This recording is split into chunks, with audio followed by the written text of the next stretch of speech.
Presidente, Sra. Ministra e Srs. Secretários de Estado, o Governo apresentou uma proposta de acordo de parceria do Portugal 2030, referindo, e passo a citar, foi consolidada a afirmação das NUTS 3 como nível privilegiado para as articulações entre o Governo Central e dimensão local, bem como para a cooperação intermunicipal e o aumento da escala de intervenções dos projetos autárquicos. Contudo, a análise do acordo revela uma estratégia absolutamente divergente do afirmado, prevendo a celebração de contratos para o desenvolvimento e coesão territorial, não apenas com as NUTS 3, que são as áreas metropolitanas e a CIM, mas também com um conjunto de designados centros urbanos regionais, decorrentes do modelo territorial do PNPOT. Assim, além das NUTS 3, surgirão no Portugal 2030 novos atores urbanos regionais que, pela sua dimensão e centralidade, irão concorrer com as comunidades intermunicipais no financiamento comunitário das políticas urbanas.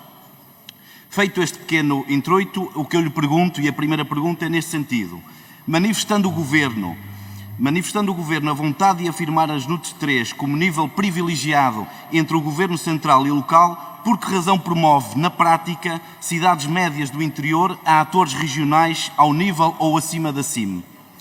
A segunda pergunta que lhe coloco é, não sendo o modelo territorial PNPOT um documento consensual, veja-se, por exemplo, que no Douro não considera a linha do Douro como canal ferroviário e cessa a navegabilidade do Rio Douro no Pocinho e não em Barca d'Alva, por que razão serve de base para o financiamento das políticas de coesão e de desenvolvimento territorial? E, por fim, uma última pergunta.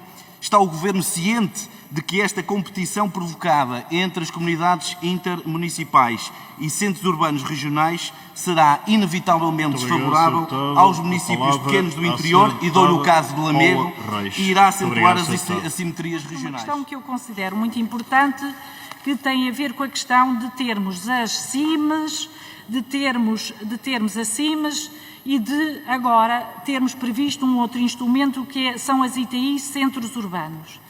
As ITIs, Centros Urbanos, permitem-nos fazer projetos como ter, por exemplo, o quadrilátero, ou seja, projetos entre centros urbanos que não pertençam à mesma comunidade intermunicipal.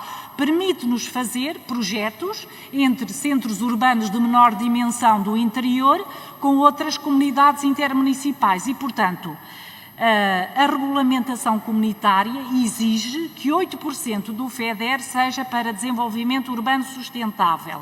Contabilizam para estes 8% as ITIs das áreas metropolitanas e é uma posição muito clara da Comissão Europeia que as ITIs CIMs, apesar dos nossos esforços, não contam. Vão contar apenas as ITIs Centros Urbanos. Isto não significa que, comparativamente ao Portugal 2020, dou-lhe a garantia de uma coisa, é que comparativamente ao Portugal 2020, as ITIs CIMs vão ter mais verbas. E porquê é que vão ter mais verbas?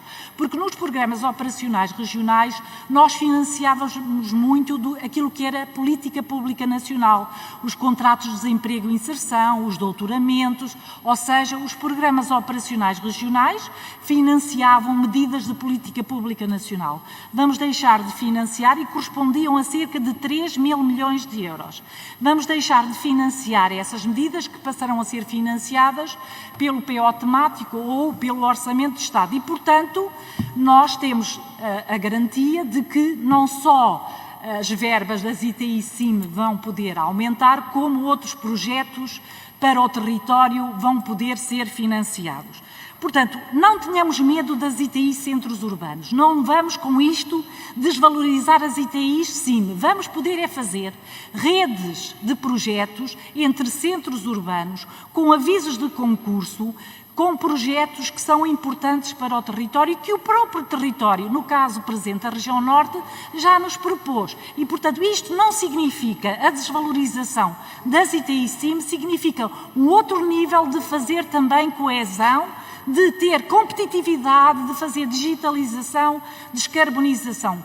Senão, como é que podemos, se não tivermos as ITIs urbanas, como é que podemos ter um projeto do quadrilátero urbano? E é possível. E repare que Barcelos nem sequer é um centro PNPOT. Eu estou-lhe a dizer que é possível fazer. Portanto, eu queria dar a garantia, já dei por escrito, de justificar porquê os ITI centros urbanos e também a sua relevância para fazermos diferente nos territórios e entregarmos também política pública ao território de forma diferente e não apenas nas ITI CIMs.